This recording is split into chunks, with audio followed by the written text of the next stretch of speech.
Okay, कल तक हमने पढ़ लिया था कि किन डी ब्लॉक एलिमेंट्स को हमने ट्रांजिशन एलिमेंट्स कहना है और किन को नहीं कहना है, क्या रूल्स एंड कंडीशन है। आज हमने इलेक्ट्रोड पोटेंशियल में ट्रेंड्स देखने हैं ट्रांजिशन एलिमेंट के।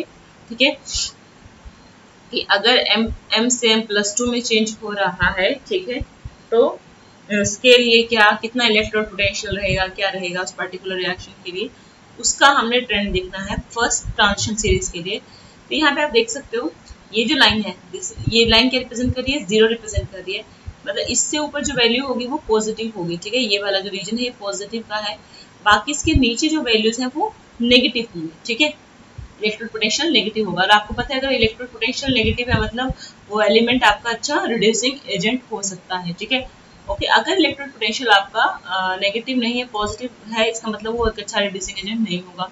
ठीक है, तो in this case you can see here कि एक्सेप्ट कॉपर, ये कॉपर को आप छोड़ दो, ये जो कॉपर है इसके अलावा सबका जो इलेक्ट्रोड पोटेंशियल है वो नेगेटिव है। ठीक है, कॉपर का जो इलेक्ट्रोड पोटेंशियल है दैट इज योर पॉजिटिव। ठीक है, उसकी कैलकुलेटेड वैल्यू और ऑब्जर्व वैल्यू दोनों ही पॉजिटिव है। ठीक है, क्या तो क्या इसका कारण है, मतलब हमें हाई एनर्जी ट्रांसफर करनी पड़ेगी कॉपर से कॉपर+2 में चेंज करने के लिए। ठीक है, क्या तो इसको थोड़ा सा मैं हल्का सा जैम बोर्ड की हेल्प से समझाती हूँ। तो जनरली आपने भी देखा कि इलेक्ट्रोड पोटेंशियल 11th में हम पढ़ चुके हैं। जनरली 3 तरह के एंथैल्पीज पर डिपेंड करता है। First is enthalpy of sublimation, second is hydration enthalpy, ionisation enthalpy, third is hydration enthalpy. ठीक है, क्लियर। तो इन तीनों में आपको पता है कि ये जो पहली एंथैल्पी ऑफ सब्लिमेशन और आयनेशन एंथैल्पी ये पॉजिटिव होती है। पॉजिटिव याद है ना, एनर्जी को पॉजिटिव कब कंसिडर करते हैं, जब हमें एनर्जी प्रोवाइड करनी होती है या फिर सिस्टम एनर्जी एब्जॉर्ब कर रहा होता है। ठीक है, अगर सिस्टम एनर्जी एब्जॉर्ब करता है तो मतलब ई का साइन हमने पॉजिटिव लेना है, अगर सिस्टम एनर्जी रिलीज करता है तो हमने ई का साइन नेगेटिव लेना होता है। तो enthalpy of sublimation and ionization enthalpy दोनों का साइन पॉजिटिव रहता है, क्योंकि दोनों केसेस में हमने एनर्जी एब्जॉर्ब करानी होती है सिस्टम में। ठीक है, ओके, वेराज हाइड्रेशन एंथैल्पी में क्या होता है, एनर्जी रिलीज होती है। ठीक है, और अगर कोई एंथैल्पी या कोई एनर्जी किसी प्रोसेस के साथ जो एसोसिएटेड है अगर वो नेगेटिव होती है, इसका मतलब ये है कि एनर्जी का रिलीज हुई है और जो आपकी रिएक्शन है, जो आपका प्रोडक्ट है वो स्टेबल हुआ है। ठीक है, रिलीज ऑफ एनर्जी हमेशा किसके साथ अकम्पैनिड होती है, विद स्टेबिलिटी। ठीक है, क्लियर। तो मतलब ये जो हाइड्रेशन एंथैल्पी अगर नेगेटिव है तो मतलब ये ही कहीं ना कहीं इस प्रोसेस को क्या करेगी, स्टेबिलिटी प्रोवाइड करेगी या फिजिबल बनाएगी। तो दो केस हो सकते हैं, या तो पहला केस ये है कि जो एंथैल्पी ऑफ सब्लिमेशन है और आयनेशन एंथैल्पी है, इन दोनों की वैल्यू का सम या तो हाइड्रेशन एंथैल्पी से क्या हो, कम हो। ये दूसरा केस क्या हो सकता है कि इन दोनों का सम हाइड्रेशन एंथैल्पी से ज्यादा हो, है ना, दो ही पॉसिबिलिटी है। अगर हाइड्रेशन एंथैल्पी ज्यादा होती है इन दोनों के सम से तो आपका ई इलेक्ट्रोड पोटेंशियल जो है क्लियर वो नेगेटिव होगा। ठीक है, whereas if sum of this both enthalpy, ठीक है, is greater than hydration enthalpy, then E naught क्या होगा, ई नोट आपका पॉजिटिव होगा। क्लियर। तो कॉपर का ई नोट पॉजिटिव है, इसका मतलब क्या है कि कहीं ना कहीं कॉपर की आयनेशन एंथैल्पी और एंथैल्पी ऑफ सब्लिमेशन थोड़ी ज्यादा होगी, है ना, as compare to hydration enthalpy. और हम ये देख भी सकते हैं कि कॉपर जो है ना, कॉपर कॉपर क्या इलेक्ट्रॉनिक कॉन्फ़िगरेशन है, कॉपर का इलेक्ट्रॉनिक कॉन्फ़िगरेशन है आपका +1 का। बताओ मुझे पहले, सिंपल बताओ। चलो सिंपल का होता है 3D10 4s1। एक मिनट पेन चूज कर लूँ, कॉपर है, अगले पेज पे लेके जाती हूँ, छोड़ो इस पे। कॉपर, मैं सिर्फ आउटर इलेक्ट्रॉनिक कॉन्फ़िगरेशन लिख रही हूँ, इससे पहले आर्गन आता है, आपको पता ही है। ठीक है, आर्गन 3D10 4s1। ठीक है, क्लियर। ये इसका ग्राउंड स्टेट में इलेक्ट्रॉनिक कॉन्फ़िगरेशन। ठीक है, रिएक्शन हमने क्या पढ़नी है अभी, कॉपर को हमने चेंज करना है किसमें, कॉपर+2 में। ठीक है, जिसके लिए आपने इलेक्ट्रोड पोटेंशियल कैलकुलेट किया है। ठीक है, पीछे ये रिएक्शन थी। ओके,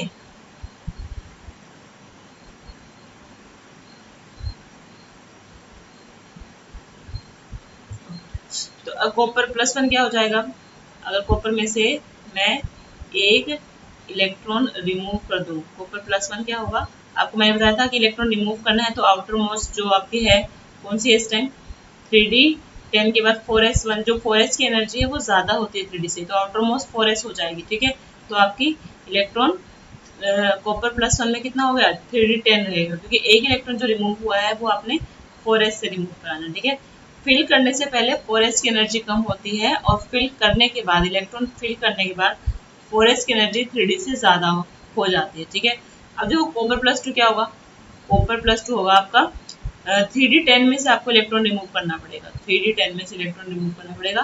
तो यहाँ से एक चीज़ आपको बहुत अच्छे से समझ में आ गई क्या, कि ये तो क्या है आपका फुली फिल्ड सब शेल है ना, ये आपकी फुली फिल्ड है ना। तो फुली फिल्ड कैसी होती है, स्टेबल होती है। Fully filled and half filled मैंने बताया था बहुत स्टेबल होती है as compare to partially filled orbitals. ठीक है, तो इस फुली फिल्ड ऑर्बिटल से इलेक्ट्रॉन निकालना डिफिकल्ट होगा, है ना। मतलब अगर आपने एक इलेक्ट्रॉन निकालने के लिए एनर्जी दी भी है 3d9 बनाने के लिए, तो आपको बहुत एनर्जी ज़्यादा देनी पड़ेगी। मतलब कॉपर 1 से कॉपर प्लस 2 के लिए जाने के लिए जो आयनेशन एंथैल्पी होगी that will be much higher. ठीक है, बिकॉज इलेक्ट्रॉन कहाँ से रिमूव हो रहा है, इलेक्ट्रॉन आपका किसी फुली फिल्ड सबशेल से रिमूव हो रहा है। ठीक है, so that is why ionization enthalpy ज़्यादा हो जाएगी और उसकी वजह से आपका जो दोनों का सम है या फिर कह लो जो पॉजिटिव एंथैल्पी है वो ओवरवेट कर जाएगी, डोमिनेट कर जाएगी हाइड्रेशन एंथैल्पी को, और ओवरऑल जो एंथैल्पी रहेगा उस प्रोसेस के लिए वो पॉजिटिव होगा और इलेक्ट्रिक पोटेंशियल भी पॉजिटिव होगा। ठीक है, तो इलेक्ट्रॉनिक कॉन्फ़िगरेशन बहुत इंपॉर्टेंट है किसी भी चीज़ को एक्सप्लेन करने के लिए, किसी भी चीज़ की रीजनिंग समझने के लिए। अगर इलेक्ट्रॉनिक कॉन्फ़िगरेशन नहीं आता है प्लीज़ +1 की बुक खोलो, चैप्टर नंबर 3 और 2 थोड़ा सा उसमें पढ़ो, बेसिक कंसेप्ट हैं। और अगर ऑब्वियसली मैक्सिमम आप में सारे बोलते हैं हमें नीट के लिए प्रिपेयर करना है, जेई के लिए प्रिपेयर करना है, तो डेफिनेटली तुमको +1 +2 की जो केमिस्ट्री है वो तो बहुत अच्छे से आनी चाहिए। ठीक है, तो ऐसा तो है नहीं कि खाली +2 से सिलेबस में से पेपर आएगा। ठीक है, क्लियर। अभी मैं नेक्स्ट पे आ जाती हूँ तो आपको समझ में आएगा कॉपर की ज़्यादा पॉजिटिव क्यों होती है। ठीक है, ये क्वेश्चन बहुत रिपीटेडली पूछा गया है। क्लियर, एक क्वेश्चन यहाँ पे बहुत अच्छा सा क्वेश्चन है एग्जांपल 8.4 में कहते हैं कि क्रोमियम 3 प्लस रिड्यूसिंग है जबकि मैग्नीज 3 प्लस आपका ऑक्सीडाइजिंग है। ठीक है, इसका कारण पूछ रहा है वो आपसे। ठीक है, क्या कारण हो सकता है। अगर आप क्रोमियम +3 देखें, एक मिनट,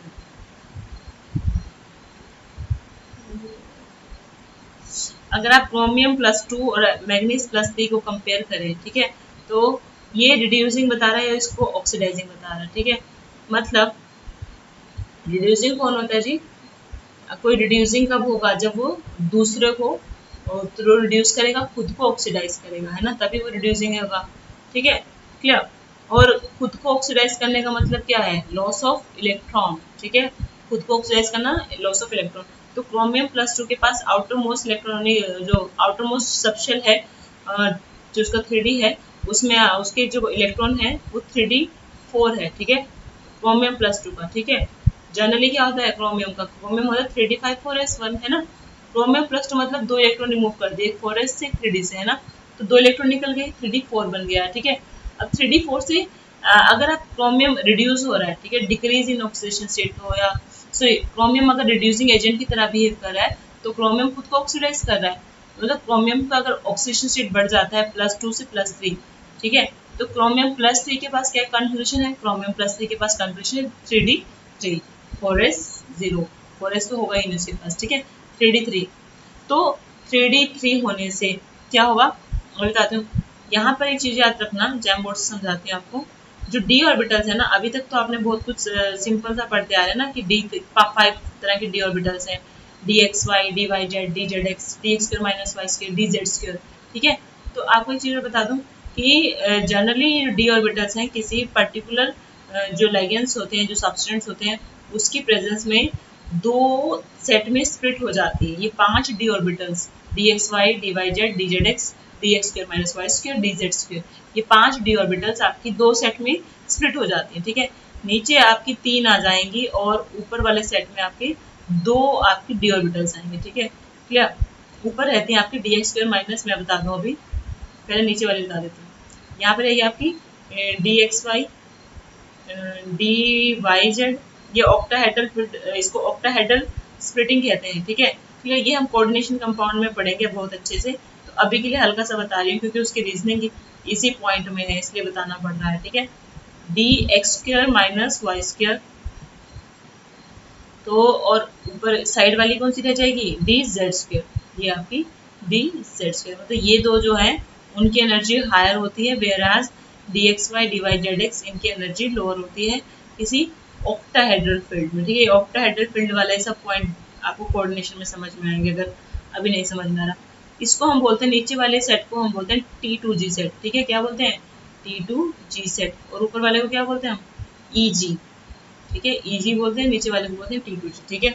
अब अगर D3 है, D3 है, D3 होने से इलेक्ट्रॉन कहाँ जाएगा, नीचे पहले जिसकी एनर्जी कम होती है उसमें जाते हैं इलेक्ट्रॉन, तो इसमें भेज दिया, एक इलेक्ट्रॉन इधर गया, एक इलेक्ट्रॉन यहाँ गया और एक इलेक्ट्रॉन यहाँ गया, ठीक है। तो ये जो T2G है आपकी, T2G देखो सिमेट्रिकली फिल्ड है, एक एक इलेक्ट्रॉन सबके पास है ना। तो T2G 3 सिमेट्रिकली फिल्ड होने की वजह से आपका जो क्रोमियम प्लस टू, जो क्रोमियम प्लस टू था, वो क्रोमियम प्लस 3 में जाना प्रेफर करेगा, क्योंकि T2G आपकी सिमेट्रिकली फिल्ड है, जिससे उस एटम को या उस एलिमेंट को स्टेबिलिटी मिलेगी, ठीक है। क्योंकि क्रोमियम प्लस 3 में T2G सिमेट्रिकली फिल्ड है, इसलिए chromium plus two chromium plus 3 में जाना पसंद करेगा, प्रेफर करेगा।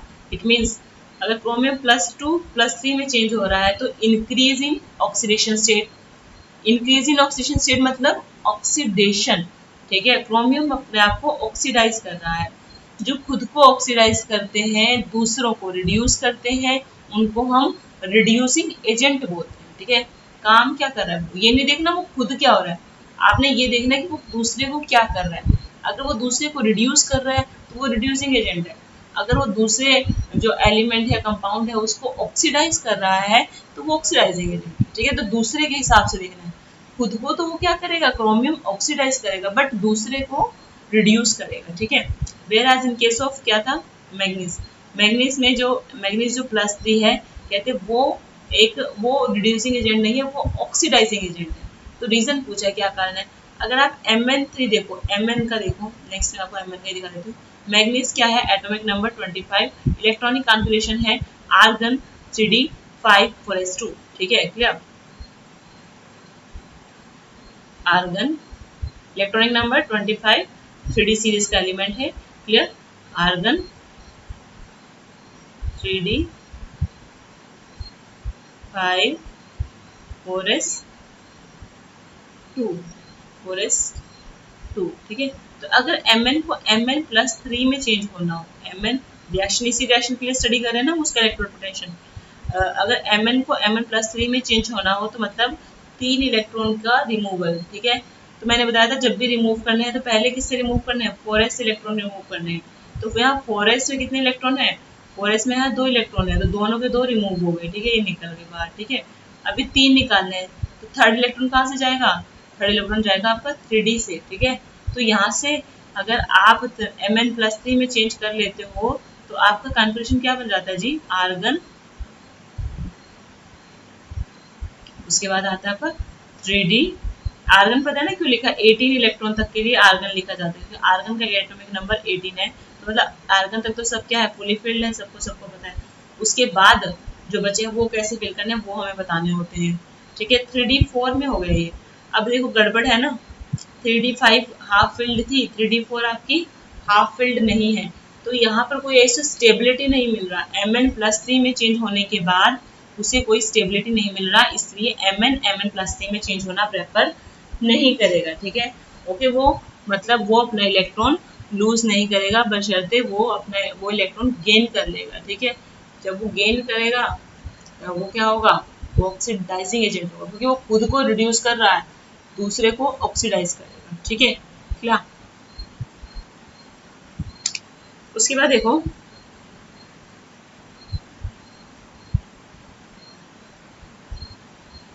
ये सबके स्टैंडर्ड इलेक्ट्रोड पोटेंशियल दे रखे हैं, आप एक बार गो थ्रू हो जाना, क्लियर।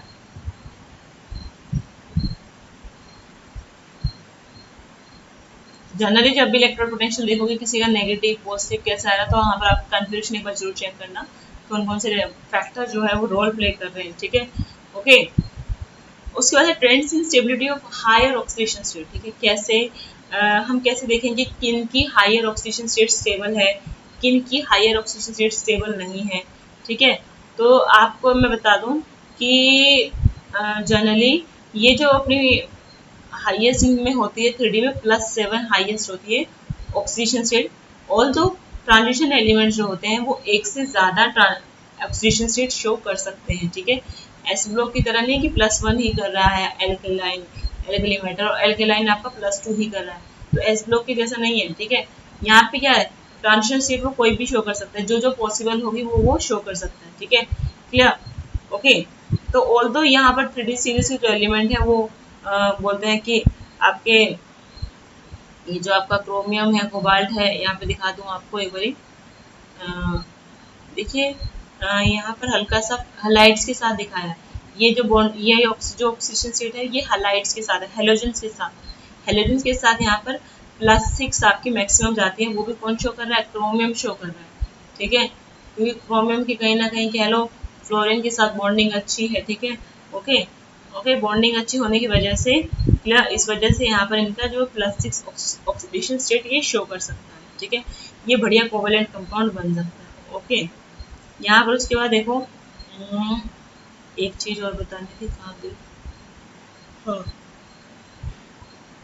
ये जो ऑक्सीडेशन स्टेट है ये बताई है ऑक्साइड्स के साथ। अगर ये ऑक्साइड्स बनाते हैं तब ये कितनी मैक्सिमम ऑक्सीडेशन स्टेट शो कर सकते हैं, तब ये मैक्सिमम +7 कर सकते हैं, वो आपका मैग्नीज करेगा, ठीक है। Mn2O7 इस कंपाउंड में मैग्नीज आपका +7 ऑक्सीडेशन स्टेट शो करता है, क्या। तो आपको पता चल गया कि हेलोजन के साथ कौन शो कर रहा है, क्रोमियम कर रहा है +6, एंड वेर एज ऑक्सीजन या ऑक्साइड्स के साथ मैग्नीज करेगा +7 करेगा। ओके, उसके बाद एक चीज और देख लेते हैं, how would you count for the increasing oxidizing power in the series BO2 plus chromium 2O7 2 negative MnO4 negative. देखो जब भी ऐसे ऑक्सीडाइजिंग पावर वगैरह ये सब पूछा जाता है ना, तो यहाँ पर आपको इनकी पहले तो इनके ऊपर हर एलिमेंट के ऊपर पहले देखो कि कौन कौन सी क्या क्या ऑक्सीडेशन स्टेट अभी है। जैसे वेनेडियम है, ठीक है, ऑक्सीजन के ऊपर कितना होता है, BO2 पॉजिटिव लिखा हुआ ना उन्होंने, एक मिनट कलर चेंज करती हूँ सो दैट, उन्होंने लिखा हुआ है BO2 पॉजिटिव, ठीक है। Scandium, titanium, vanadium, vanadium having electronic atomic number 23 है आपका। कन्फिग्रेशन क्या हो जाएगा भाई, कन्फिग्रेशन हो जाएगा इसका, मैं आउटर मोस्ट लिख रही हूँ, आर्गन ऑर्गन लिखने की जरूरत नहीं है बार बार, ठीक है, वो क्लियर है। 3D 3 4s 2, okay 4s2। अब ऑक्सीजन के ऊपर कितना चार्ज होता है भाई, पहले वेनेडियम की ऑक्सीजन स्टेट निकालते हैं। ऑक्सीजन के ऊपर चार्ज होता है -2 का, है ना। एक ऑक्सीजन के ऊपर कितना चार्ज है, -2 का होता है, ठीक है। फॉर्मल चार्ज हम देखते हैं। दो ऑक्सीजन पे कितना हो जाएगा, दो ऑक्सीजन पे हो जाएगा, 2 ऑक्सीजन पर आपका हो जाएगा माइनस -4 हो जाएगा, ठीक है। क्लियर। अभी ऊपर पॉजिटिव चार्ज भी है, ठीक है। क्लियर। तो कैसे ऑक्सीजन स्टेट निकालोगे इसकी जी, एक बार यहाँ पे एक लाइन ड्रॉ कर देती हूँ, x एंड x ही ले लो, x -4, ओवरऑल क्या चार्ज है BO2 पे, BO2 पे चार्ज है +1 का चार्ज है। तो x का वैल्यू क्या आ जाएगा जी, x का वैल्यू हो जाएगा +5।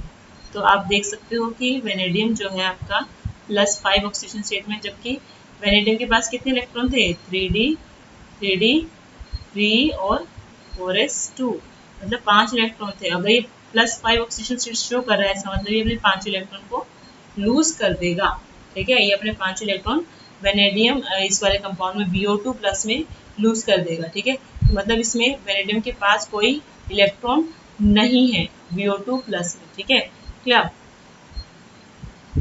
उसके बाद आप क्रोमियम का देखोगे ना, यहाँ पे क्रोमियम का आ जाएगा -17 -14 +6, क्रोमियम का यहाँ पे आ जाएगा +6। अगर आप क्रोमियम का देखो तो उसके पास 6 ही होते हैं, तो क्रोमियम के भी इलेक्ट्रॉन निकल जाएंगे। उसके बाद Mn का देखो, MnO4 नेगेटिव, तो Mn के ऊपर आएगा यहाँ पे चार्ज +7, ठीक है। तो क्रोमियम पे +6 आ रहा है, मैग्नीज पे +7 आ रहा है, वेनेडियम पे +5 आ रहा है। चार्ज जो आ रहा है ना, ऑक्सीडेशन स्टेट जो आ रही है, वेनेडियम की +5, क्रोमियम की +6 एंड मैग्नीज की +7। ठीक है, तो ये क्यों इंक्रीज हो रहा है ऑक्सीडाइजिंग पावर, है ना। ऑक्सीडाइजिंग पावर समझ गए ना, क्यों, जो खुद को रिड्यूस कर ले। ठीक है, खुद को रिड्यूस कौन अच्छे से कर लेगा, जिसके ऊपर ज़्यादा चार्ज होगा, ज़्यादा जिसकी हायर ऑक्सीडेशन स्टेट होगी। तो मैग्नीज की सबसे ज़्यादा है, इसलिए मैग्नीज अपने आप को अच्छे से रिड्यूस करेगा, तभी तो उसकी ऑक्सीडाइजिंग पावर बढ़ेगी, है ना, क्लियर। उसके बाद देखो chemical reactivity and E note value. ठीक है, कैसे हम केमिकल रिएक्टिविटी को रिलेट करें ई नोट वैल्यू से। ठीक है, तो ई नोट वैल्यू का ऑब्वियसली केमिकल रिएक्टिविटी से लेना देना तो है। ठीक है, वो कहते हैं कि the E note value for M+2M, जो हमने पीछे ऊपर टेबल देखा था, है ना, जिसमें हमने क्रोम कॉपर का करके देखा था। ठीक है, कॉपर की पॉजिटिव आ रही थी। ठीक है, indicates decreasing tendency to form divalent cation across the series. ठीक है, कहते हैं अगर आप उस टेबल को देखो तो आपको पता चल जाएगा कि उनकी डाइवैलेंट कैटायंस बनाने की जो टेंडेंसी है वो डिक्रीज कर रही है। तो किसी को अगर वो टेबल ध्यान ना हो तो मैं एक बार फिर से दिखाता हूँ आपको। आपका केमी ई नोट का जो टेबल है वो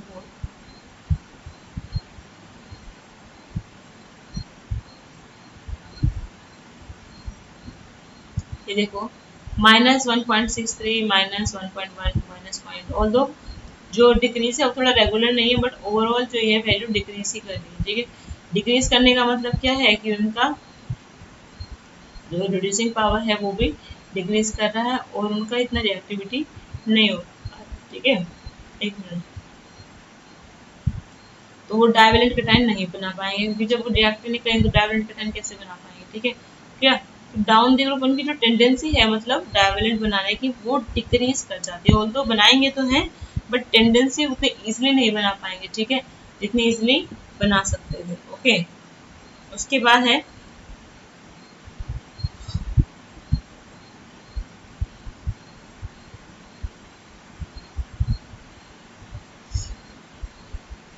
अगर M+6 M+2 वाली वो भी ऊपर है, आप अपनी नोटबुक में अपने बुक में देख सकते हो टेबल 8.2। अगर आप देखो तो इन दोनों की जो वैल्यू बहुत ज़्यादा है, Mn3+ एंड कोबाल्ट +3। ठीक है, और क्योंकि इनकी सबसे ज़्यादा है इस वजह से ये स्ट्रॉन्गेस्ट ऑक्सीडाइजिंग एजेंट होंगे। Clear, okay.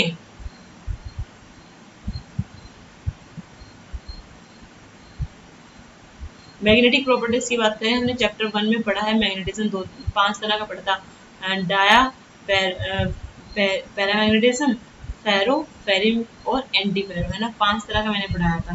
तो अगर आप ट्रांजिशन एलिमेंट को किसी एक्सटर्नल मैग्नेटिक फील्ड में रखते हो तो आपको 2 तरह का बिहेवियर देखने को मिलता है, या तो आप डायमैग्नेटिक मिलेगा या पैरामैग्नेटिक। ठीक है, ऑल तो आपको मतलब वो भी मिल सकता है, फेरो, फेरी, एंटी फेरो वो अलग है, बट मेन में जो हमें डिस्कस करना है मैं उसकी बात कर रही हूँ। ठीक है, तो आपको पता है जो डायमैग्नेटिक सब्सटेंस होते हैं वो जो आपने एक्सटर्नल मैग्नेटिक फील्ड लगाई है उसको रिपेल करते हैं। ठीक है, ओके, अप्लाइड फील्ड जिसको हम बोलते हैं।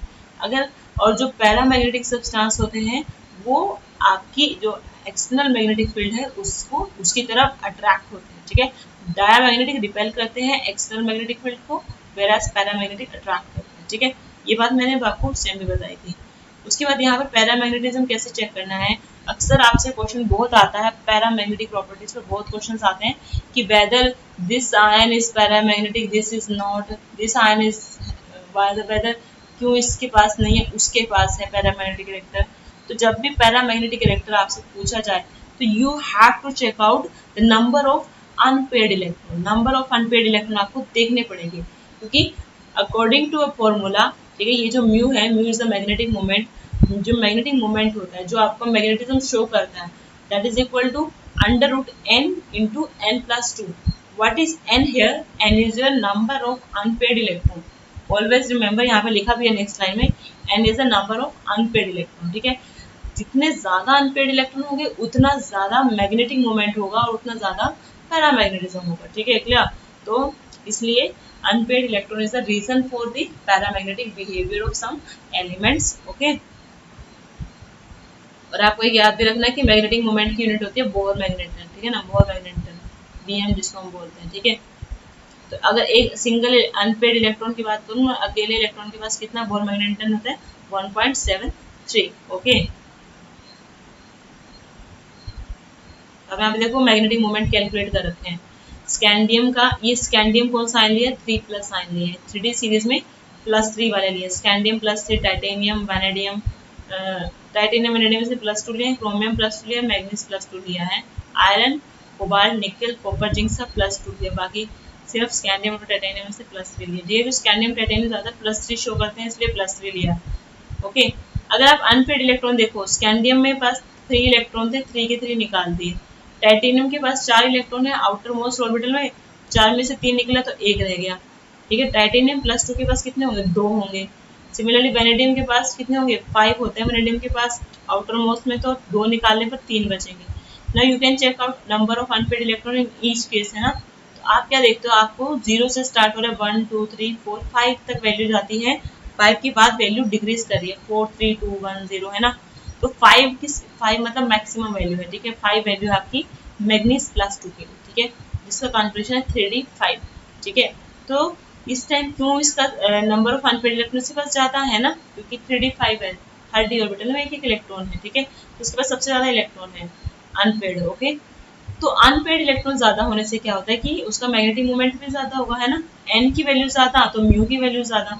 ठीक है, इसका जो मैग्नेटिक मोमेंट होता है वो 5.92 होता है। ओके, और ऑब्जर्व कितना है, 5.96। ये कैलकुलेटेड है फॉर्मूला से, और जो ऑब्जर्वेशन से आता है वो 5.96 आता है। ओके, क्या, तो आपको एक चीज़ मैं बता दूं, एक ट्रिक मैं आपको बता देती हूँ। अगर आपसे पूछे कि किसी कंपाउंड या किसी सब एलिमेंट का जो मैग्नेटिक मोमेंट है किसी आयन का, दैट इज 2.84, और वो जो एलिमेंट है 3D सीरीज से बिलोंग करता है। क्या क्वेश्चन है कि गिवन किसी पर्टिकुलर आयन का मैग्नेटिक मोमेंट है 2.84, और वो किसी पर्टिकुलर सीरीज 3D सीरीज से बिलोंग करता है। ठीक है, तो बताओ कौन सा एलिमेंट हो सकता है। 2.84 किस में आ रहा है, टाइटेनियम +2 में आ रहा है। एक ट्रिक मैं बताती हूँ कैसे, आप तो आप टेबल तो याद नहीं कर सकते। आप एक चीज याद रखना, जितने नंबर ऑफ अनपेड इलेक्ट्रॉन होते हैं ना, उससे थोड़ी सी ज्यादा कुछ वैल्यू होती है पॉइंट में। जैसे 1 अनपेड इलेक्ट्रॉन है तो मैग्नेटिक मोमेंट कितना है, 1.73, है ना। 2 अनपेड इलेक्ट्रॉन है तो मैग्नेटिक मोमेंट कितना है, 2.84। 3 अनपेड इलेक्ट्रॉन है 3.87, 4 है तो 4.9, 5 है तो 5.92, है ना। तो आप यू कैन चेक है कि जितना अनपेड इलेक्ट्रॉन होता है ना, उससे थोड़ी सी पॉइंट्स में अगर उसमें ऐड कर दो तो वो मैग्नेटिक मोमेंट की थोड़ी बहुत वैल्यू से आसपास होती है। Clear, okay. तो अगर आपको पता है कि 4.90 मैग्नेटिक मोमेंट है ना, और तो आप क्या गैस करोगे, 4.90 के लिए आप 2 एलिमेंट सजेस्ट करोगे ना। 4.90 आपका क्रोमियम 2+ के लिए भी है, और 4.90 आपका Fe+2 के लिए भी है। ठीक है, दोनों में क्या है, दोनों में 4 अनपेड इलेक्ट्रॉन है। ठीक है, तो अगर आपको अनपेड इलेक्ट्रॉन पता है तो आप मैग्नेटिक मोमेंट को बहुत इजीली पता कर सकते हो। ठीक है, उसके बाद देखो फॉर्मेशन ऑफ कलर्ड सब्सटेंसेस। ठीक है, अच्छा ये जो फॉर्मूला है इसको स्पिन ओनली फॉर्मूला भी कहते हैं, म्यू वाले को स्पिन ओनली फॉर्मूला क्यों कहा गया है, क्योंकि ऑल्दो ये जो म्यू है ये और फैक्टर्स पर भी डिपेंड करता है, वो हम कोऑर्डिनेशन में दिखा दूंगी आपको, या इसमें आया तो इसमें दिखा दूंगी। तो यहाँ पर ये जो म्यू निकालने का तरीका है ये सिर्फ स्पिन वाले पे, स्पिन मतलब स्पिन इलेक्ट्रॉन की होती है ना, इलेक्ट्रॉन स्पिन करता है, जितने ज्यादा अनपेड इलेक्ट्रॉन होंगे उतनी ज्यादा स्पिन होंगी। ठीक है, इसलिए ये फॉर्मूला है mu equal to n √n/n+2। उसके बाद देखो formation of coloured ions. Coloured ions कैसे देखोगे आप, जब आपका लोअर डी, देखो इलेक्ट्रॉन क्या करते हैं ना, देखो कलर होने से क्या होता है मैं बताती हूँ, कलर कैसे आता है। ये देखो, ये मान लो कोई आपका एटम है ग्राउंड स्टेट में, ये क्या है चल क्यों नहीं रहा, ये ग्राउंड स्टेट अंदर,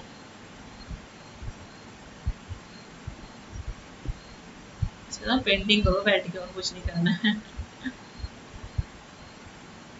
ओके, सपोज करो आपका एटम है ग्राउंड स्टेट ये है, ठीक है, और ये है उससे ज्यादा कोई एक्साइटेड स्टेट। सपोज करो दिस, इसकी एनर्जी है E1 इसका एनर्जी है, और इसका एनर्जी है आपका E2। ठीक है, तो आपको एक चीज बता दूं मैं, यहाँ पर E2 की जो एनर्जी है वो ज्यादा है किससे, E1 से। ठीक है, तो E2 आपकी क्या है, E2 आपकी एक्साइटेड स्टेट है, E2 आपकी एक्साइटेड स्टेट है, वेराज E1 क्या है आपकी, E1 आपकी ग्राउंड स्टेट। ठीक है, अब अगर इलेक्ट्रॉन आपका यहाँ पड़ा है, सपोज मैं एक स्पिन से बना दिया, मैंने इलेक्ट्रॉन को स्पिन से शो कर रही हूँ, ये इलेक्ट्रॉन है तो यहाँ पे पड़ा है ग्राउंड स्टेट में। अगर ये इसके ऊपर कोई लाइट फॉल होता है या कोई अमाउंट ऑफ एनर्जी एब्जॉर्ब करता है, तो ये उसके बाद क्या करेगा, ये ग्राउंड स्टेट से अपनी एक्साइटेड स्टेट में मूव कर जाएगा, ठीक है, यहाँ पे चला जाएगा, ये इलेक्ट्रॉन आ गया यहाँ पे, ठीक है, हो गया। अब एक्साइटेड स्टेट में कुछ देर रहता है, ठीक है, हायर एनर्जी स्टेट है और उसमें कुछ देर स्टे करता है, बट इसकी टेंडेंसी होती है वापस अपनी ग्राउंड स्टेट में आने की, ठीक है। तो ये पूरी कोशिश करता है कि मैं अपनी ग्राउंड स्टेट में वापस आऊँ। फिर ये क्या करेगा, देखो इस प्रोसेस के दौरान इसने कुछ एनर्जी एब्जॉर्ब करी थी ना, जब ये एक्साइटेड स्टेट में गया है ऊपर, है ना, तो कुछ एनर्जी एब्जॉर्ब करके गया ना, इसने कुछ एनर्जी क्या किया था, एब्जॉर्ब किया था, एनर्जी एब्जॉर्ब हुई थी यहाँ पे, ठीक है, कोई बाहर से हीट या लाइट, ठीक है। अब जब ये वापस आएगा यहाँ से वापस इस अपनी ग्राउंड स्टेट पे आएगा, ठीक है, ओके, ये आ गया। तो जो एनर्जी इसने एब्जॉर्ब करी थी वो ये क्या करेगा, कुछ रेडिएट भी कर देगा, है ना, बाहर निकाल देगा वो एनर्जी जो उसने एक्स्ट्रा एब्जॉर्ब करती होगी, तो वापस अपने ग्राउंड स्टेट में आ गया, अब इसके पास कोई एक्स्ट्रा एनर्जी नहीं है, ठीक है, क्लियर, ओके। तो ये जो उसने एनर्जी रेडिएट करता है ना, ये इलेक्ट्रॉन है, ये ट्रांजिशन एलिमेंट के केस में ये जो रेडिएशन होती है ये आपकी विजिबल रीजन में उसकी वेवलेंथ फॉल करेगी, ठीक है। इस रेडिएशन की वेवलेंथ कहाँ फॉल करती है, विजिबल रीजन में। अगर विजिबल रीजन में आपकी जो रेडिएशन है वो फॉल करती है इस प्रोसेस के दौरान, जब इलेक्ट्रॉन वापस आता है अपने ग्राउंड स्टेट में, देन इसका मतलब है आपका जो कंपाउंड है वो आपका कलर्ड होने वाला है, कंपाउंड आपका कलर्ड होगा, ठीक है। कलर्ड होने से मतलब वो कोई ना कोई कलर शो करेगा, ठीक है, ओके। तो यही कारण है कि जो ट्रांजिशन एलिमेंट होते हैं तो इनके पास अनपेड इलेक्ट्रॉन होते हैं, ठीक है, ठीक है, अनपेड। देखो एक चीज और बता दूं, इस दौरान जब भी ये मूवमेंट होती है ना, E1 से E2 में जाता है, तो जनरली इलेक्ट्रॉन अपनी स्पिन चेंज नहीं करता, ठीक है। स्पिन मतलब अगर इसकी स्पिन अपवर्ड दिख रहा है ना, ये वाली अपवर्ड, ये अपवर्ड स्पिन है, तो जब एक्साइटेड में जाएगा तब भी अपवर्ड ही रहेगी। अगर ये डाउन में, ये ग्राउंड स्टेट में जब है, ये डाउनवर्ड स्पिन में है, तब जब ऊपर जाएगा तब भी ये डाउनवर्ड में ही रहेगा, ठीक है। जितने ज़्यादा अनपेयर्ड इलेक्ट्रॉन होते हैं क्योंकि वो किसी के साथ पेयरिंग नहीं करके रखते, तो उतनी ज़्यादा ट्रांजिशन पॉसिबल होती है, ठीक है, और उस कंपाउंड का कलर होने के चांसेस उतने ज़्यादा होते हैं, ठीक है। तो ट्रांजिशन एलिमेंट्स जो होते हैं वो आपके कलर्ड होते हैं, ये बहुत अच्छी बात है। देखो आप यहाँ पे देख सकते हो, ये काफ़ी कई सारे ट्रांजिशन एलिमेंट्स से सॉल्यूशन उन्होंने बना कर रखे हैं और इनके डिफरेंट डिफरेंट कलर से बहुत अट्रैक्टिव कलर है, ठीक है। तो ड्यू टू इलेक्ट्रॉन जब एक्साइट होता है लोअर एनर्जी से हायर एनर्जी जैसे डी ऑर्बिटल पर, ठीक है, तो उसकी जो एनर्जी होगी एक्साइटेशन की जो कॉरस्पॉन्ड करेगी फ्रीक्वेंसी ऑफ लाइट एब्सॉर्ब, और ये जो फ्रीक्वेंसी है वो कहाँ लाई करेगी, विजिबल रीजन में लाई करती है, दैट इज वाई आपको। और जो कलर ऑब्जर्व होता है वो कॉम्प्लीमेंट्री होता है, ठीक है, कॉम्प्लीमेंट्री कलर मैंने बताया था ना आपको एक बार कि कॉम्प्लीमेंट्री कलर्स क्या होते हैं। अगर कोई यहाँ से बता देते हैं फिर भी एक बार और, एक मेरा ट्रिक है, तुम भी याद कर लो, ठीक है, जैसे मैं याद करती हूँ वैसे तुम भी याद कर लो,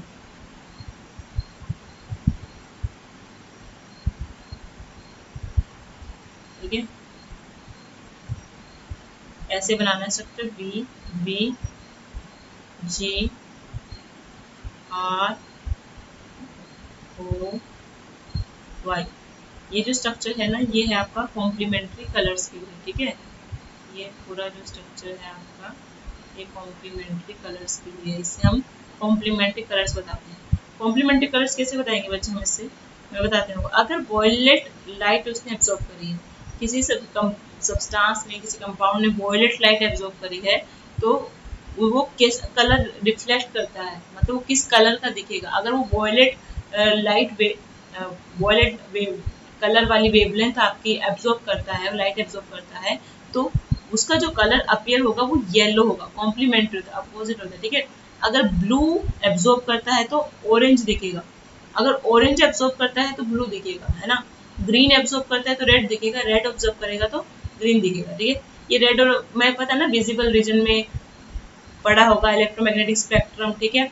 हर किसी की अपनी एक पर्टिकुलर वेवलेंथ होती है, तो उस पर्टिकुलर विजिबल वॉयलेट वाली वेवलेंथ यूज एब्जॉर्ब कर रहा है तो येलो वाली वेवलेंथ को रिफ्लेक्ट करेगा। येलो वाली वेवलेंथ को रिफ्लेक्ट कर रहा है, इसका मतलब वो येलो कलर का दिख रहा है, ठीक है, क्लियर। तो ये होता है कॉम्प्लीमेंट्री कलर्स का सारा फंडा, ठीक है। तो यहाँ पर वही होता है कि अगर ये वॉयलेट एब्जॉर्ब कर रहे हैं तो ये येलो रिफ्लेक्ट करेंगे, जैसे ये येलो रिफ्लेक्ट कर रहा है ना, इसका मतलब क्या है, इसने वॉयलेट एब्जॉर्ब किया, ठीक है, ओके, उसके बाद देख सकते हैं आपकी जिनके पास अनपेड इलेक्ट्रॉन है, जैसे स्कैंडियम +3 है और टाइटेनियम +4 है, इनका 3D 0 है। स्कैंडियम 3+ मतलब उसके 3 इलेक्ट्रॉन ही तीनों के तीन बाहर निकाल दिए। टाइटेनियम 4+ मतलब टाइटेनियम के 4 इलेक्ट्रॉन थे, चारों के 4 इलेक्ट्रॉन रिमूव कर दिए। तो दोनों में कन्फ्लिक्शन क्या रहा है, 3D 0 आ रहा है। तो इलेक्ट्रॉन है ही नहीं 3D में, तो एक्साइटेशन होगी नहीं होगी। जब तक एक्साइटेशन नहीं होगी तब तक कलर भी नहीं आएगा। इसलिए स्कैंडियम और टाइटेनियम जो है आपके वो कलरलेस होते हैं, ठीक है। वेराज जहाँ जहाँ इलेक्ट्रॉन ऐसे 1 2 3 4 5 6 है ना इलेक्ट्रॉन, तो ये कलर शो कर रहा है। अब देखो 3D10 में क्या है, सारे इलेक्ट्रॉन पेयर्ड होते हैं। पेयर्ड और अनपेयर्ड इलेक्ट्रॉन किसी को ना पता हो तो हम बता दें। जब 3D10 का मतलब क्या होता है, ये देखो 5 अगर डी ऑर्बिटल्स बनाओगे, 1 2 3 4, ये आपकी 3D है 5, ठीक है। कौन कौन से 3D XY YZ ZX X² -Y² Z²। तो 10 इलेक्ट्रॉन्स कैसे फिल करते हैं, पहले आप क्या करते हो, हर ऑर्बिटल को सिंगली फिल्ड करते हो। सिंगली फिल्ड किया, फिर आप क्या करोगे, फिर पेयरिंग कराओगे। 5 भर दिए, 6 यहाँ पे फिल करोगे, 7 यहाँ पे, 8 यहाँ पर, 9 यहाँ पर और 10 यहाँ पर। तो आप देख रहे हो कि जो 3D है वो आपके बिल्कुल फुली फिल्ड है ना, कोई अनपेड इलेक्ट्रॉन यहाँ पर नहीं है। अनपेड मतलब अकेला इलेक्ट्रॉन, ठीक है, ये अनपेड है। चाहे ये अकेला पड़ा हो, चाहे ये अकेला पड़ा हो। जब ये अकेले पड़े हैं तो अनपेयर है, मतलब पेयरिंग नहीं हुई। जब ये एक दूसरे के साथ हैं तो ये मतलब ये क्या है, ये आपका पेयर्ड इलेक्ट्रॉन है, पेयर्ड।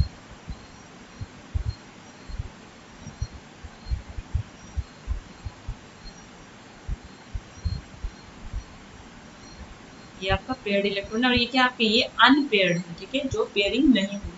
क्या उसके बाद देखो जिंक में जो अनपेड इलेक्ट्रॉन था नहीं, इसलिए वो कलरलेस दिखेगा। तो अगर क्वेश्चन पूछ ले कि स्कैंडियम 3+ और टाइटेनियम 4+ कलरलेस क्यों है, तो you have to tell them कि उनका जो कॉन्फ़िगरेशन वो 3D 0 है और उनके पास कोई अनपेड इलेक्ट्रॉन नहीं है, जिसकी वजह से कोई इलेक्ट्रॉन एक्साइटेशन में नहीं जाएगा और कोई कलर रिफ्लेक्ट नहीं होगा। सिमिलरली वही क्वेश्चन जिंक +2 के लिए भी पूछ सकता है। तो दोनों चीज़ों के लिए रीजन सेम ही है।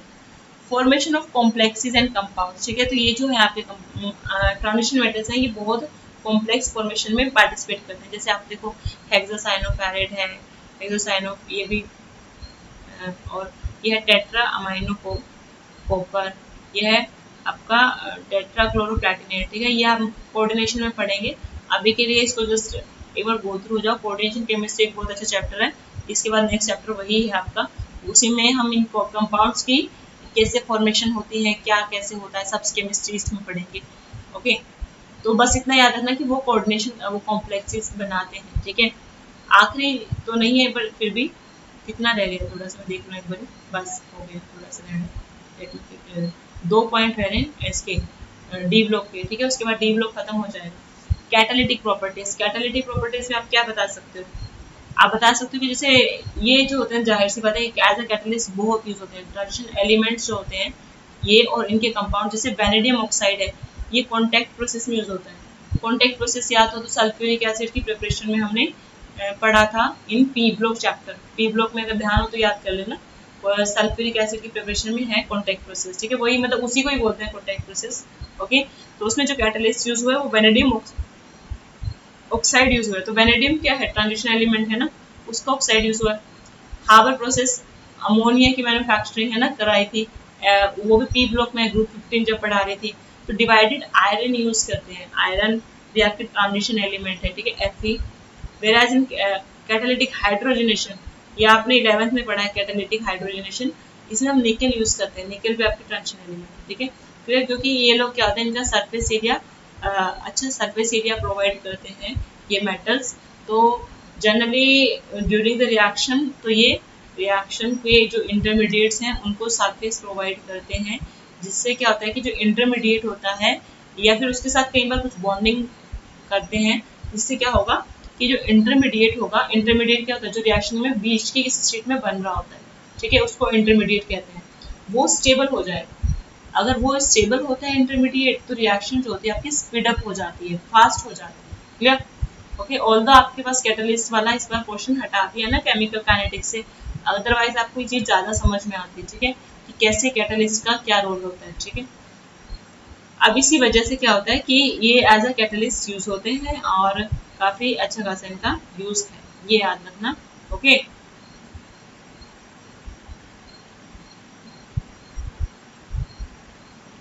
अब जैसे यहाँ पर इन्होंने बता रखा है कि आयरन कैटलाइज करता है किस रिएक्शन को, बिटवीन आयोडाइड एंड पर सल्फेट आयन। ठीक है, ये आयोडाइड आयन पर सल्फेट आयन के बीच की रिएक्शन है। तो आयरन इसको कैसे कैटलाइज कर रहा है, कैटलाइज मतलब इस रिएक्शन को कैसे स्पीड अप कर रहा है, फास्ट कर रहा है कैसे। तो आयरन जो होता है Fe+3 पहले आयोडीन के साथ मिलता है। ठीक है, आयोडीन को क्या करेगा, iron as a oxidising agent काम करेगा। ठीक है, क्लियर, क्योंकि आयोडीन को इसने ऑक्सीडाइज कर दिया I- से I2 में। यहाँ पर -1 ऑक्सीजन स्टेट है, I2 की कितनी होती है, 0 होती है। कोई भी होमो डाई एटॉमिक मॉलिक्यूल है उसकी ऑक्सीडेशन स्टेट 0 ही होगी, चाहे वो H2 हो, चाहे O2 हो, चाहे N2 हो। इन सब केस में एलिमेंट की ऑक्सीडेशन स्टेट 0 होती है। ठीक है, -1 से 0 इंक्रीज इन ऑक्सीडेशन स्टेट, मतलब आयोडीन का हुआ है ऑक्सीडेशन, जबकि आयरन का क्या हुआ, रिडक्शन। तो इसने आयोडीन को ऑक्सीडाइज किया है, फिर क्या करेगा, ये Fe+2 जो है, ये जो पर सल्फेट आयंस है, पर सल्फेट आपके H2OA2 नेगेटिव को बोलते हैं, इससे रिएक्ट करेगा। और अब ये क्या करेगा, ये एज अ रिड्यूसिंग एजेंट काम करेगा, क्योंकि इसने खुद को ऑक्सीडाइज कर लिया है और सल्फर को यहाँ पर रिड्यूस किया है। सल्फर की ऑक्सीजन स्टेट चेकआउट करके बहुत इजीली ये पता कर सकते हो कि यहाँ पर सल्फर आपका रिड्यूस हुआ। ठीक है, तो कैटलिस्ट होते क्या है, किसी रिएक्शन में जो अनचेंज रिकवर हो जाए। अनचेंज मतलब जैसे मैंने आयरन Fe+3 डाला था, फाइनली मेरे पास Fe+3 ही रहा है ना, कोई अमाउंट चेंज नहीं हुआ। 2Fe+3 डाला था और 2Fe+3 हमको बाद में निकल गया है ना, तो कोई चेंज नहीं हुआ ना, जैसे जितना डाला था उतना निकल गया। बट वो रिएक्शन के इस दौरान प्रोसेस में उसने पार्टिसिपेट तो किया है, बट वो फाइनली स्टेप में वैसे ही रिकवर होकर निकल गया है विदाउट एनी चेंज। इसके अगर ये ना होता तो आयोडीन ऑक्सीडाइज ना होता है ना, या आयोडीन ऑक्सीडाइज ना होता तो I2 कैसे बनेगा, है ना। सिमिलरली पर सल्फेट से सल्फेट कैसे बनेगा अगर ये उसको रिड्यूस ना करे। ठीक है, क्या, तो ये सब जो पॉइंट्स हैं ये याद रखने हैं। Formation of interstitial compounds, interstitial compounds हमने फर्स्ट चैप्टर में पढ़े थे सॉलिड स्टेट में। ठीक है, क्लियर, ओके। जहाँ पर इंटरस्टिशियल साइड पर कुछ एटम आपके ट्रैप हो जाते हैं, वो आपके इंटरस्टिशियल कंपाउंड है। जैसे यहाँ पे titanium carbide, manganese nitride, iron hydride, vanadium hydride, ये टाइटेनियम हाइड्राइड, ये सब आपके कंपाउंड हैं, जिस फॉर्मूला दिया हुआ है। ठीक है, ये सब आपके इंटरस्टिशियल कंपाउंड्स हैं। क्या, अगर मैं बात करूँ फिजिकल एंड केमिकल प्रॉपर्टीज की इन कंपाउंड की, तो जनरली इनके जो मेल्टिंग पॉइंट होता है वो हायर होता है एज कम्पेयर टू मेटल। जैसे टाइटेनियम कार्बाइड है, तो टाइटेनियम कार्बाइड का जो मेल्टिंग पॉइंट होगा वो टाइटेनियम के कंपेरेटिवली ज़्यादा होगा। तो मतलब हम इसको कहीं ना कहीं फर्दर इसकी एप्लीकेशन तो होगी ना, ज़्यादा मेल्टिंग पॉइंट होने से कहीं ना हम अच्छी जगह यूज़ कर सकते हैं। उसके बाद ये हार्ड होते हैं। ठीक है, ओके। तो कहते हैं अगर सम बोराइड्स, बोराइड्स मतलब अगर बोरोन के साथ, बोरोन आपका इंटरस्टिशियल कंपाउंड हो, ठीक है, तो उसकी बोराइड्स जो होंगे, जैसे ये कार्बन होते तो कार्बाइड्स, नाइट्रोजन है तो नाइट्राइड, हाइड्रोजन है तो हाइड्राइड, अगर बोरोन होगा तो बोराइड्स। ठीक है, तो ये उनकी हार्डनेस इवन डायमंड की जितनी होती है। ठीक है, जितना डायमंड हार्ड है तो इतने हार्ड ये हो सकते हैं। ठीक है, दे रिटेन मेटालिक कंडक्टिविटी। ठीक है, सबसे बड़ी अच्छी बात है कि अपनी मेटालिक कंडक्टिविटी को लूज नहीं करते। मेटल आपकी इलेक्ट्रिसिटी की कंडक्टर होती है, तो ये जो इंटरस्टिशियल कंपाउंड होते हैं ये भी इलेक्ट्रिसिटी के कंडक्टर होते हैं, रिटेन करते हैं मेटल की कंडक्टिविटी को, लूज नहीं करते। ठीक है, they are chemically inert, chemically inert होते हैं, ऐसा नहीं कि आपस में रिएक्ट कर रहे हैं, किसी और से रिएक्ट कर रहे हैं, तो केमिकल से कुछ खास मतलब इनर्टनेस यहाँ पर रहेगा। एलॉय फॉर्मेशन, एलॉय क्या होता है आपको पता है, दो या दो से ज़्यादा मेटल को मिलकर हम कोई एलॉय बनाते हैं ना। आपने स्टील के, हमारा एलॉय है ब्रास, ब्रोंज, सब क्या है स्टील, सॉरी एलॉय है। ब्रास कॉपर और जिंक का होता है, एंड ब्रोंज होता है कॉपर एंड टिन का, ये पता होना चाहिए। ठीक है, अक्सर बच्चों को नहीं पता होता। ठीक है, सिल्वर और स्टील में तो आपको पता है आयरन के साथ क्रोमियम, कार्बन, ये सब कुछ वहाँ पे मेटल चेंज होते रहते हैं, वैनेडियम, टंगस्टन, ये सब भी आप डाल सकते हो। आप डिफरेंट वेराइटी की स्टील बना सकते हो। ठीक है, स्टील का कोई ये नहीं है कि क्रोमियम डालने पे स्टील बनेगा, वैनेडियम डालने पर स्टील नहीं बनेगा। ठीक है, तो वेराइटी ऑफ मेटल्स आप यूज कर सकते हो अगर आपको वेराइटी ऑफ स्टील बनाना हो। ठीक है, क्लियर। और कारण क्या है कि क्यों ये एलॉय फॉर्मेशन कर लेते हैं, क्योंकि इन एलिमेंट्स की जो रेडियाई होती है या फिर रेडियस मैं बोलूँ, साइज जो है वो उसमें बहुत ज़्यादा डिफरेंस नहीं है, काफ़ी सिमिलर रेडियाई होने की वजह से ये क्या कर सकते हैं, एक दूसरे के साथ इजीली मिक्स हो सकते हैं ना। एलॉय में क्या हो रहा है, दो मेटल मिक्स ही तो हो रही है, ठीक है, एक दूसरे के साथ अच्छे से मिक्स हो जाएंगे तो और एलॉय फॉर्मेशन इजीली हो जाएगी, ठीक है ना। तो this is all about D block elements. उसके बाद याद रखना हमने ये नहीं करना है, ये सिलेबस में नहीं है, some important compounds of transition elements, इसलिए बहुत बड़ा क्रॉस कर दो, ये इस बार सिलेबस से रिमूव हो गया 8.4। ओके, उसके बाद जो हमने नेक्स्ट कल करूंगी, आज तो नहीं कराऊंगी, ठीक है, कल कराऊंगी, फिर भी मैं दिखा देती हूँ क्या कराऊंगी। पूरा क्रॉस है बेटा, पूरा क्रॉस है, ठीक है, यहाँ तक पूरा क्रॉस है, ये वाला ऑक्सीडाइजिंग पावर से पहले पहले 8.4 जहाँ शुरू हुआ है सब क्रॉस कर दो। इनर ट्रांजिशन एलिमेंट्स हम कल पढ़ेंगे, एफ ब्लॉक एलिमेंट, जिसमें से भी हमें लेंथेनॉइड्स ही करने हैं, एक्टिनॉइड्स हमें नहीं करने हैं, ठीक है। तो उसके बाद ये चैप्टर ऑलमोस्ट फिनिश हो जाएगा, मैं एक्स्ट्रा क्लास करूंगी वीकेंड पर और ये उसके साथ में चैप्टर को फिनिश कर दूंगी। Thank you so much.